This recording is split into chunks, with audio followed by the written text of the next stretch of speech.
காற்றில் ஆடி அசைந்து போராடிக் கொண்டிருக்கிறது மெழுகுவர்த்தி. சுவர்களின் இரு மூலைகளை இணைத்து சுறுசுறுப்பாக வலை பின்னிக் கொண்டிருக்கிறது ஒற்றை சிலந்தி.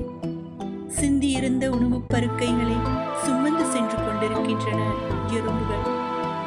சாளரங்களை திறந்து சாலையை பார்க்கிறேன். மனித நடமாட்டமின்றி பெருச்சோடி கிடக்கிறது. பக்கத்து தோட்டத்தின் ஒற்றை பாக்கு மரத்திற்கு மேலாய் பறந்து செல்கின்றன வௌவால்கள். கைகளுக்கு எட்டி மீண்டும் தவறி விழுவதைப் போல் சில நம்பிக்கைகளின் எச்சங்கள்.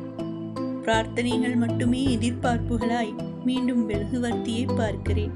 கரைந்து கொண்டிருக்கிறது வாழ்க்கை.